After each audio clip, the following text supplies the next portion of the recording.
It's Sunday, April 25th, 2021, and we're going to talk about the genius of the ERC-20 converter. Get ready. Let's go.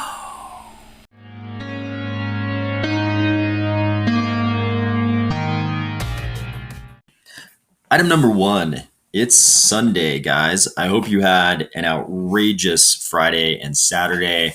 Hope you did something awesome. Went out into the great outdoors, went to an awesome party, somehow safely without COVID concerns. I hope you did something awesome over the last couple of days. But now it's Sunday, and it's time for us to talk about the development status update for last week.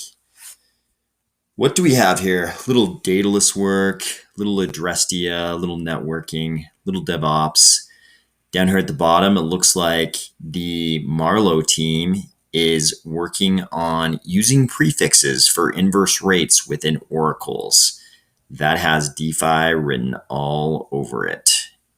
I like to see it. Anything involving the words Marlowe team and oracles gets me kind of excited. Not because of DeFi, but just because I think Marlowe is such a powerful, like no code or low code tool.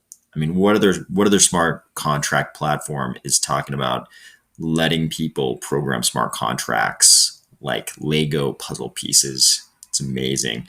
But the thing that really caught my attention, you probably already realized I intentionally skipped over it, was ERC-20 Converter. I honestly think this is one of the thing that produced the ERC-20 Converter is one of the most underrated things about our ecosystem.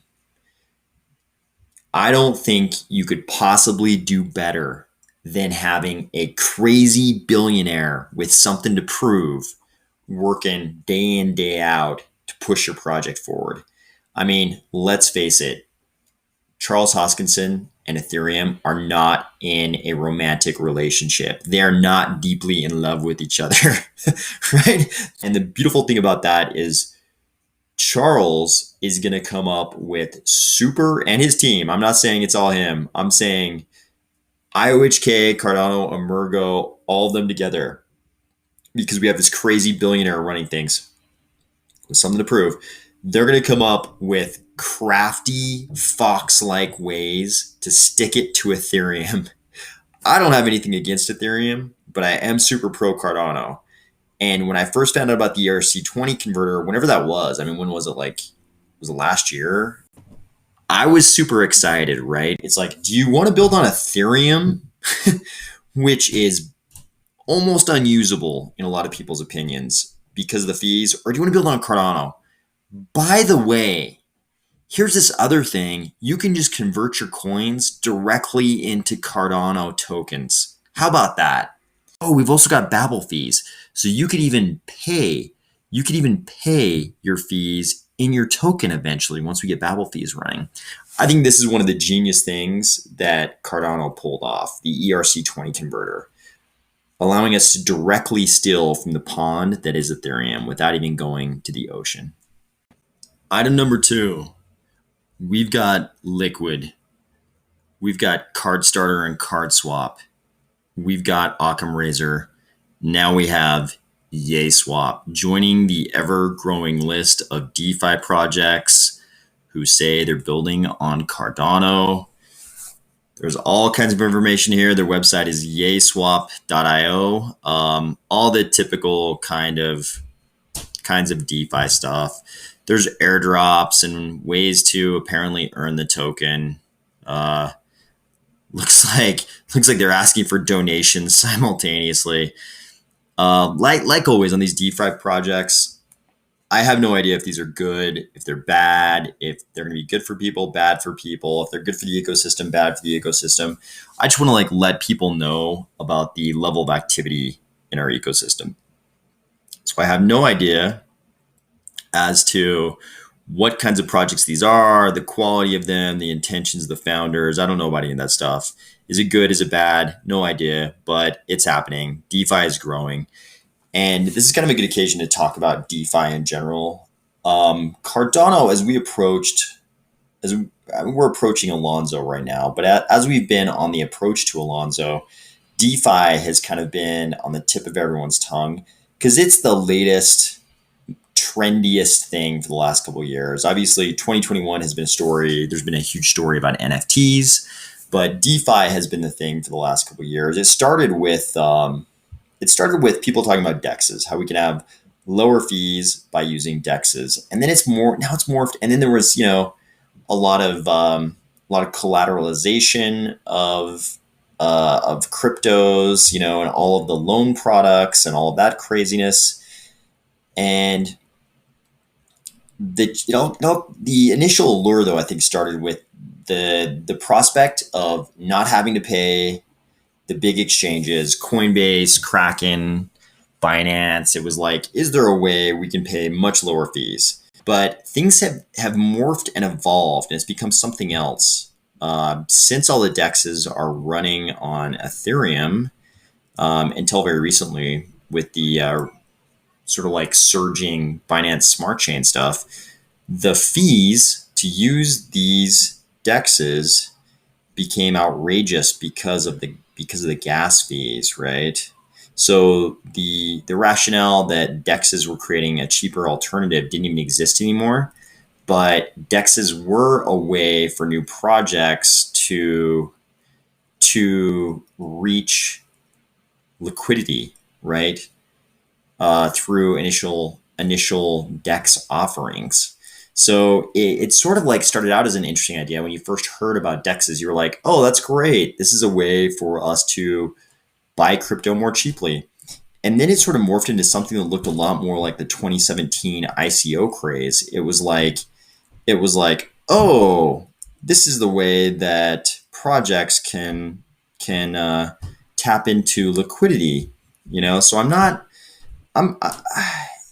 respect the fact that DeFi is the thing that everybody's interested in right now, because we know that's kind of like where the money is. But I don't think DeFi, the way it looks right now, is like, it's very interesting mechanically, and it's super interesting as a capital formation tool. But I don't think it's the highest and best use of blockchain technology. I think we're kind of going through this DeFi era where everything's about DeFi. But I think real world use cases are going to sneak in. And I hope next Thursday is a big piece, a big step in that path where we aren't just thinking about DeFi stuff and NFTs, and the world of crypto, at least our little ecosystem in Cardano, becomes a lot more about real world use cases and not just a bunch of dudes swapping coins, arbing back and forth between liquidity pools, trying to squeeze out some money. I hope it becomes something more than that. Item number 3, Kraken. Kraken has a soft spot in my heart. I have a soft spot in my heart for Kraken because they listed ADA so much sooner, so much earlier than Coinbase. So I love Kraken for that.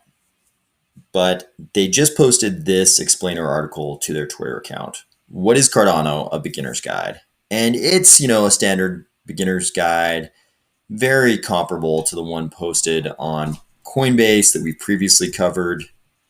Talks about the settlement layer, the computation layer, various categories of nodes, Ouroboros, slots, slot leaders. They just kind of deep dive on a couple of interesting things about Cardano.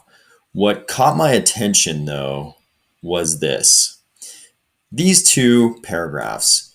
Cardano differs from the other projects by emphasizing a research-driven approach to design, aiming to achieve an academic rigor it believes will propel adoption of its technology. And then they say this: so while Cardano may not promise new groundbreaking features, for me, that was like, lock up the brakes, let the tires screech while we slide to a stop moment. Because I was like, wait a second. Your explainer article for beginners about Cardano says Cardano may not promise new groundbreaking features. Not exactly doing us any favors here, Kraken. Especially when you start asking questions like, what about native tokens in Cardano that don't require smart contracts? What about the EUTXO model allowing predictable and accurate local calculation of transaction fees in your wallet before you execute. What about a consensus algorithm that's so good, another top 10 coin made their system derivative of it? Polkadot.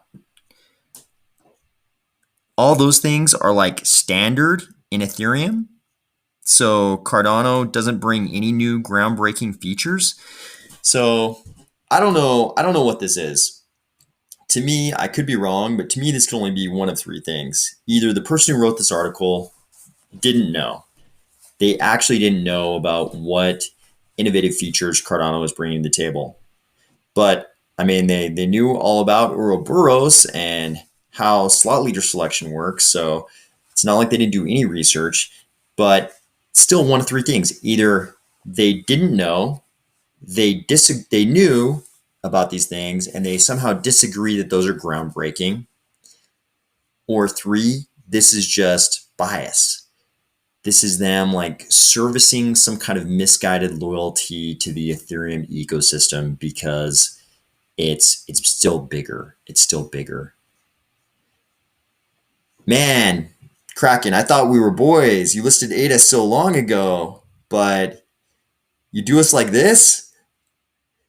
So a little bit disappointed in this article, but this is nothing new for us in the Cardano ecosystem. We've had stuff like this for a long time, and I think it'll continue until that triumphant moment, when, maybe it's next week when the world realizes that we've actually got deals in the real world going on. Maybe that'll be the turning point when the rest of the crypto space has to stand up and take notice that while everybody else was resting on their laurels, Cardano went out there and created a path to real world adoption of a cryptocurrency beyond just people trading back and forth and using DeFi. So again, super excited for next Thursday, the Africa special. Make sure you're signed up on the website. I believe it's africa.cardano.com. Just Google Cardano Africa special. It's next Thursday. I will see you there, but I will also see you tomorrow.